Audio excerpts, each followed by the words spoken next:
I've always kind of been the guy that plays whatever sport it is angry, and I'm still trying to figure out that balance between playing for Christ and playing for a greater good than just myself and my own personal gains.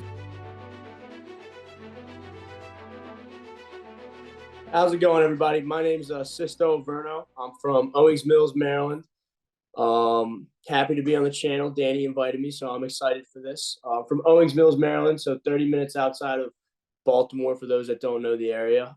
Grew up playing every sport I could think of: football, wrestling, lacrosse, soccer, all of it. I also went to Catholic school since I was like 3 years old, so I was introduced to the faith um, really early. I don't want to give too much away, Danny, so if that works for you. Yeah, that's awesome, dude. You just mentioned that you've been in a Catholic school since three. So I'd assume that for you, faith has been something that's kind of been lifelong. So kind of give us a brief, timeline of, your faith journey, probably from, I don't know, you remember 3 years old, but Yeah. from Okay. from when you were young up until, high school and whatnot. I gotcha. So, yeah, when you're 3 years old and you're put in a Catholic school, you don't know any better. So, I didn't really experience anything too deep. I went to mass and everything like that. It's actually my dad's decision. We're an Italian family. My dad's Italian, so that Italian Catholic is strong. And he put me in Catholic school. My mom's not very religious though, so it was kind of his decision. And grew up, went to Sacred Heart Middle School. For those that know, might not, but it's all right. Yes, it's a Catholic school, elementary school, preschool. Yeah, I was super grateful for that. And then I went to Calvert Hall, which is also a Catholic high school, and now I'm at a University of Maryland. So So when did you kind of start to like appreciate, the faith? Because obviously, when you were younger, it was kind of dad's decision and you didn't really, you know, fully get it. But when did you kind of begin to appreciate it for yourself? that's a really good question. It was kind of funny. I got up to about sixth or seventh grade, and I was prayed to God every night, everything like that. And then I kind of hit that age where you kind of realize the world isn't perfect, I guess. And I had some like my own struggles in life with sports and everything like that.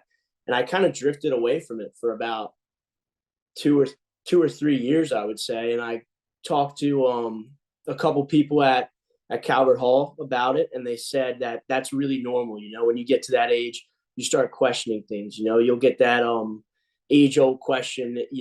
Is God real? That kind of stuff. And I started thinking a lot deeper about that, and it really consumed me, to be honest. Like, I thought about it all the time, and I started to look at things with like a different point of view. Like, the world's not perfect for a reason, and I kind of kept thinking about it. And then I say junior, senior year, I think I faded away for a bit, but then I grew a lot closer with God and talked about him to my friends and everything like that.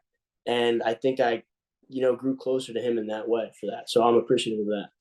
Was there like a light bulb moment? Was there kind of like a tipping point where it's like, it just kind of snapped and was like, oh, God is real, going from having those doubts to like, being able to evangelize.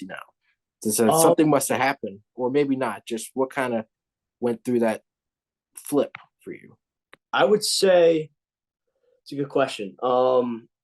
It was a group of little things that kind of happened to me. So, junior year in wrestling, I was um, seeded pretty highly for the state tournament. I was really excited. And then a week before, I broke my ankle and was out for lacrosse for a majority of that as well. So that kind of knocked me down a bit. And I was like in a rough spot, I would say. And then I'd say a lot of it's through sports. I would have shaky moments in sports, not didn't have a good game, or it's kind of bigger than that though, I guess. But yeah, I would kind of, those things would happen. They would push me away a little bit, and then I would, for a week I would be down in the dumps, and then I would kind of come back to it. I would always find myself coming back to it. And that's something I noticed is, like when we're at our highs, say you win the big game, all that kind of stuff.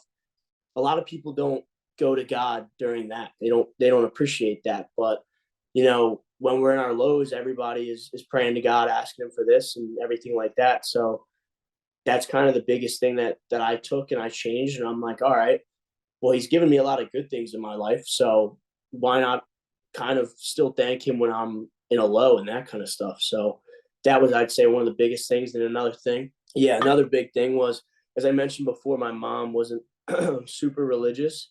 And then I'd say in the middle of high school, I talked to her a lot about it. And I remember I was in the car with her once.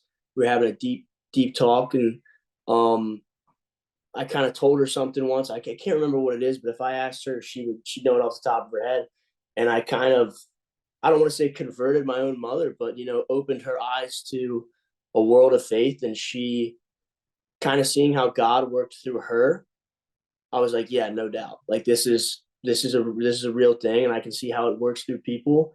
And super close with my mom, so seeing God work through her, I'm no doubt now. Yeah, that's awesome. When you were injured, how did you kind of manage emotionally? Because I'm sure, like, I don't know what's your primary sport, but regardless, the fact that you got hurt through wrestling and then you were out for all of last season, how did you kind of cope through that? Um, I would say it wasn't the best at first. There was a week or two where I was just, I mean, it was awful. I wasn't talking to anybody, wasn't doing anything, or I didn't cope with it very well. And still to this day, I have trouble with that. If I have a bad game, or like senior year, if I were to lose a wrestling match or didn't play well, whatever it is, I still kind of struggle with that. But as I mentioned before, I always found myself coming back to them, and you kind of realize, like, especially now in college, like it's bigger than sports. It's the relationships you make during those sports, and if you can bring those relationships and those people you meet to God, it's a lot bigger than that. So that's kind of how I cope with it, and always found myself coming back to them. So yeah. Why is relationships more important in college? I kind of came to find in college that relationships are more important because um, being on a wrestling team, being on a football team, being on a lacrosse team in high school, the dynamics of each of those teams are super, super different. I mean, the all that kind of stuff and the way guys interact and how big the team is. And I kind of realize now that I'm just playing one sport, like, yeah, I'm grateful for everything the sports gave me athletically, but like I don't think about the games or anything like that. I think about the guys and the interactions we had and the fun times we had. So now that I'm in college, life is bigger than lacrosse, right? I'm not going to be playing lacrosse when I'm 40 years old. I mean, you never know. But I kind of realized that it's a lot bigger than that. It's about the people you meet there and who are the guys I'm going to be talking to 30 years from now. So That's kind of been a struggle. Has there been a specific time, athletics related or non-athletics related, where your faith's kind of seen you through a difficult time, kind of a faith victory?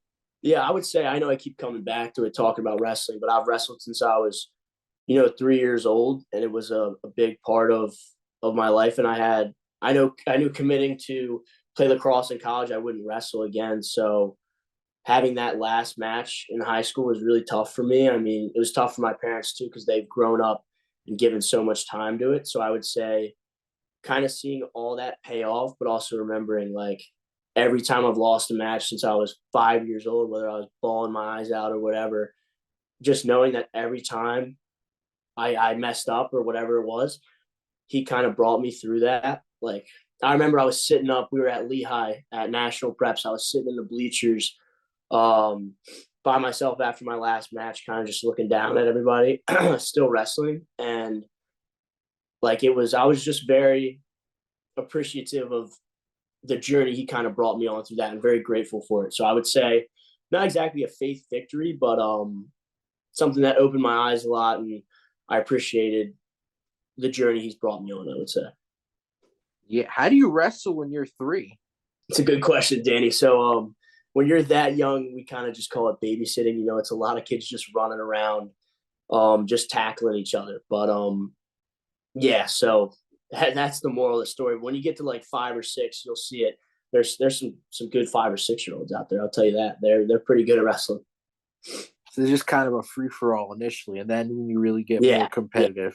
I would say that. Yeah, wrestling's been in my family for a while. My dad didn't wrestle, but his best friend, my uncle, was a two-time state champ. He kind of put me into it, and yeah, it's just kind of been a part of me from then on. It's in the DNA. Oh yeah. It's in the lifeblood. So throughout your athletics career, since you kind of picked up the faith, have you found it's kind of hard to kind of go out and like play for Christ while, playing for school, your family, your own personal goals at the same time? How do you kind of go about balancing all those different factors?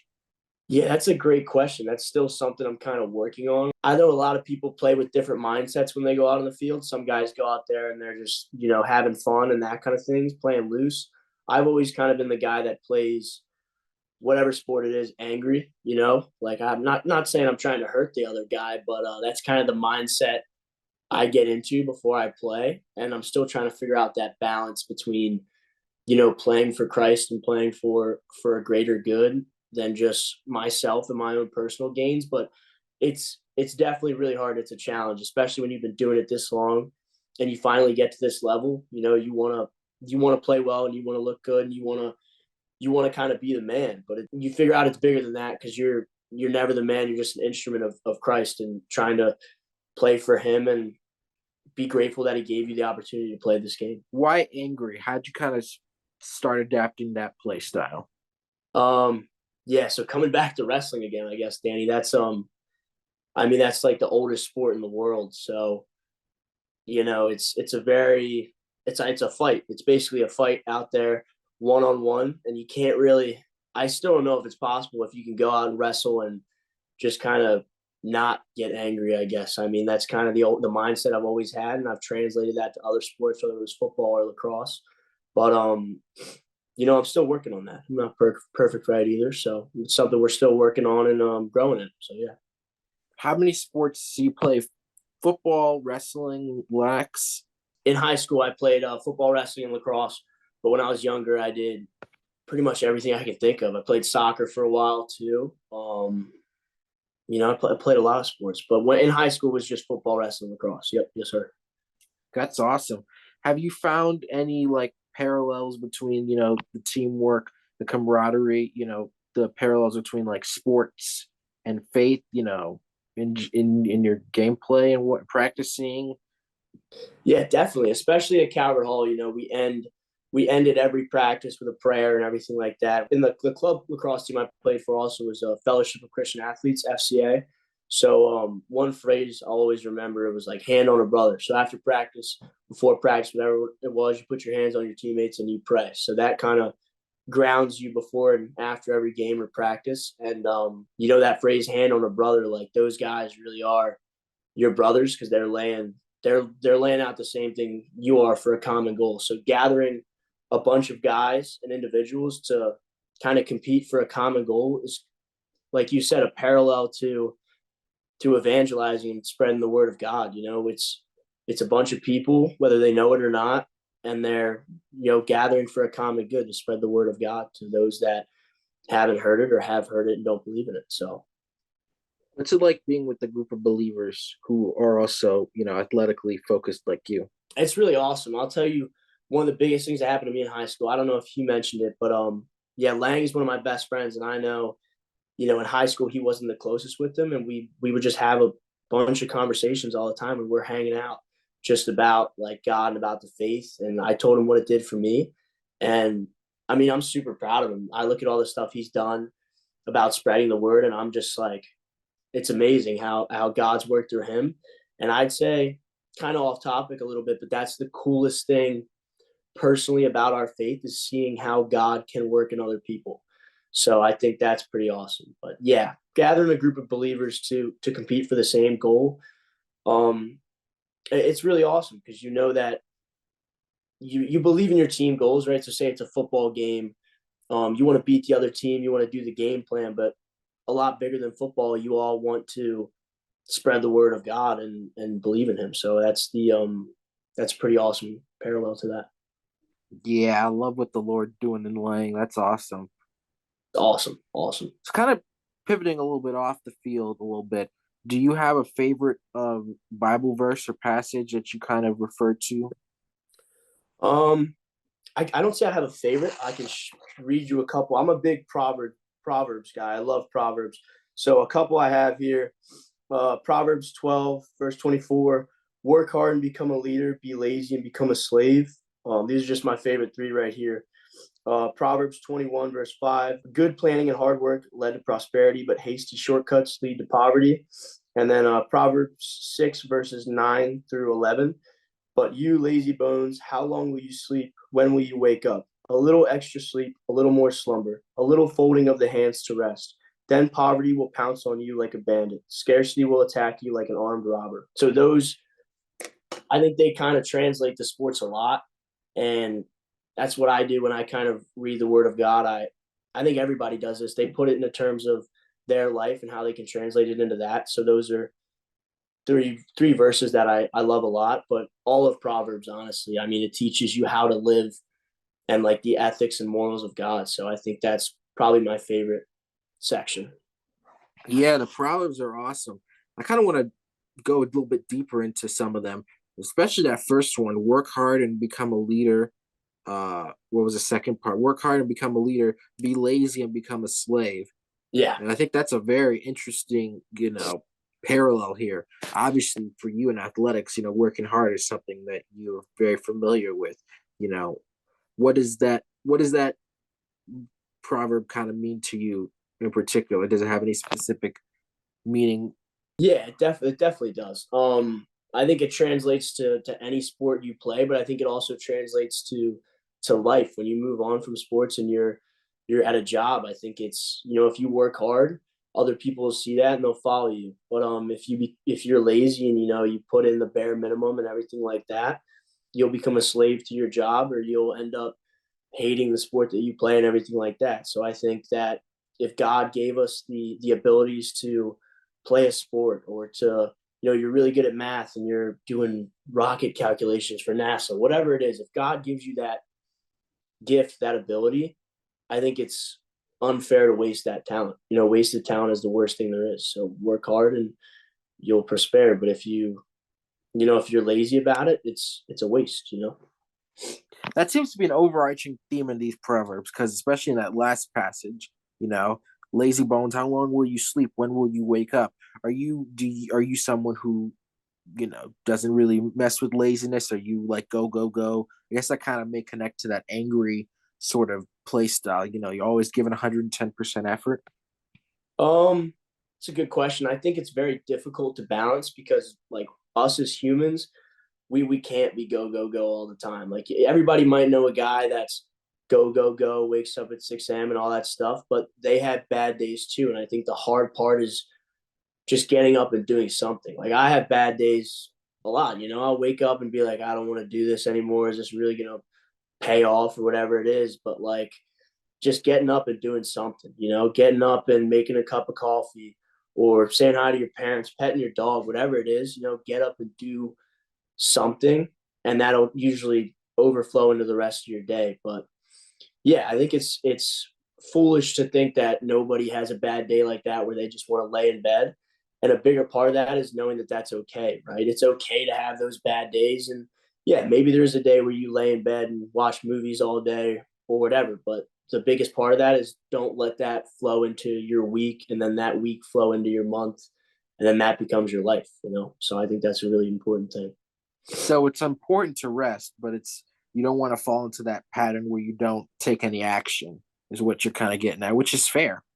I think so. Yeah, I think it is important to rest, but don't mix up resting for being lazy, is I guess what I'm saying. And do I know the difference between that? No, I wouldn't say I do, but I think everybody knows themselves and they know that, yeah, I'm a little, I'm being a little lazy right now, or no, I need to take a day. So I think it's a tough balance to figure out. And I think it's something that everybody needs to look at for themselves and kind of figure out. Yeah, it's definitely a fine line, but like you said, you're learning and starting to, you know, figure out what works for you. But I think Proverbs is a great book. There's so many great things in there, and I gotta go back and read all of Proverbs, especially those ones in particular. Because I mean, I know chapter 3, trust in the Lord with all your heart and lean not on your own understanding, but some of those other ones, I feel like sometimes maybe kind of like hard hitting. It's like, hey, lazy bones, when are you gonna wake up? and maybe a little bit more hard hitting than what I want. But it's sometimes good to have that good reality check. You probably have those coaches that tough love. That's kind of what Proverbs may be for some people. So that's awesome. 100%. Yeah. So kind of hitting in the home stretch here, if someone were to ask you, Sisto, why do you love Jesus? How would you respond to that? Um, I think we've touched on it all conversation. I've seen the things that he's done for me. I mean, I'm sitting in a house right now. I'm able to walk, able to see, able to hear. So it's just looking at the little things like that and just realizing like if you're having a bad day, it always gets worse. It can always get worse. So kind of looking at those little things. But another thing I touched on earlier is seeing how God worked in people around me. And I mean, it's just amazing to see. And I don't think people really understand that until it happens to them. You'll never understand that feeling of having a friend or a family member who doesn't believe. And then a year later, they're praying, they're doing something like that. And it's just seeing that and that the love he has for us and what he does for us all the time. It's the little things. Yeah, definitely. So what if someone watching may not, they may not have a relationship with Christ, or they may have kind of started along that road and then kind of backslid? You've been in the faith pretty much your life since three, as you said. So, what might you kind of say to someone who may be trying to either discover their faith for the first time or kind of rediscover that too? Yeah, it's a good question. The question's got a lot of parts to it and a lot of things to think about. Like I could look at somebody watching this video right now and they could be thinking to themselves, yeah, it's easy for him to say that when he's in a house with heat and everything like that, clothes on his back, food to eat. And I think that is tough to think about. If your life isn't as better as somebody else's, you could say, yeah, it's easy for them to think that when they're so like God gave them such a gift and such a nice life. And I think that's a tough thing to come around to, but I think it's looking at your own life and what you have and what you can do. So um yeah, I think that's a difficult question, but I would just say search him, find him. The thing I told one of the things I told my mom was you could go your whole life believing in Jesus and following his teachings and be a great person, be nice to everybody around you. And Jesus's teachings will only lead you to be a better person if you follow those. So yeah, say you go your whole life believing in God and evangelizing and everything like that, and you die one day and you come about it and you find that it's not real. Well, you can still look back on your life and know that you were a great person to everyone around you. Do I believe that? No, I believe that, when that day comes, we'll be, in heaven with our Father. But, say it doesn't, say you don't believe that, you still become a great person to everyone around you and you make everyone's life better. So just search him and find him in your own journey. And everybody's journey is different. So there's going to be ups and downs. There's going to be doubts, but it'll always come back. I love what you said there. The how God made us in His image, and God made us with truth and beauty and goodness. He wants us to be good people, and so how developing that relationship with Christ in turn makes you a better person, a better son, teammate, friend. It kind of all kind of connects together. So that's awesome. That's a good pitch there. How's your mom's faith life now? Is she kind of have you kind of is she kind of still like on the fence, or you kind of convinced her a little bit more? Um, she's the middle school I went to, Sacred Heart. She's the admissions director now, but that's a very, very faith-based school. And she was a teacher when she was younger. She taught preschool, but kind of the way she interacts with kids, I kind of think that she sees God every day in them. That's it kind of grows her closer every day, whether she realizes it or not. And I'm just really grateful that he put her in that position because that's truly what I think is happening. Yeah, we talked about it 3 or 4 years ago, but I think her own journey and the position that God put her in has let her to grow closer and closer, and it's just amazing to see. How do you see God? With your mom's case, it's interacting with the kids there. How do you kind of see God in your daily life? It's a good question. That's something I struggle with too because I learned whether it was middle school or high school, was this phrase called eyes of faith. So kind of seeing everything as not a sign from God, but seeing everything as God. And I think that's kind of hard to do because you could be looking at a tree or something like that and be like, yeah, this is nature, this is God's gift to us, that's amazing. But I kind of feel like that's kind of overarching what it means a little bit. So I'm still struggling with that, but I see God more in my interactions with people rather than um, objects or anything like that, you know. So my conversations I have with people, um, good things I see in the world, whether that's somebody holding the door for me or me holding the door for somebody else. You know, it's little interactions that happen every day, and that's where I see God the most, I would say. Yeah, that's awesome. And you said it just a second ago. Everyone's journey is different. And so everybody sees God in different places, you know. For some Exactly. people it may be nature, you know, as other people have mentioned before, you know. Or for you it could be in your interactions with other people. You know, it all kind of depends on how you see God, but you know, I think there's many different ways to see God and see God through people, through nature, through animals, you know. I think there's not one right way to see God, which I think makes it, you know, more appealing, more, you know, more great for us as believers, you know, that God is not one kind of thing. He's in everything. So that's Yeah, awesome. love that. Yes, sir. So this is my last question for you, Sisto. You've mentioned throughout this interview, this chat, you know, a few areas that you would like to maybe improve in, you know, and everybody has those areas. So I like to end these with what we call an I will statement, which is a statement on something that you kind of want to improve upon in your faith life. So what may be one I will statement for something, you know, short term, you know, a small step that you can kind of work towards to improving in your own faith life? I think a good I will statement, you know, as I mentioned, the way I play the game, the way I kind of um play sports in that angry way. I think a good I will statement is I will play with joy from now on. That's what I'm going to try to do. I'm going to try to go out on the field every time and go out there with a heart of gratitude and not anger, I guess is a better statement, you know, and I think that'll let me play freer and have more fun and be a better teammate, you know. So Yeah, I think that's awesome. you brought up a good point and something that I have been working on for a while. So I appreciate, you know, this might be you interviewing me, but I also have learned a lot, and talking about it and talking things out with somebody else helps you learn a lot more, you know? So I think that's something that I am going to work on more. And I appreciate you for bringing that up. So yeah.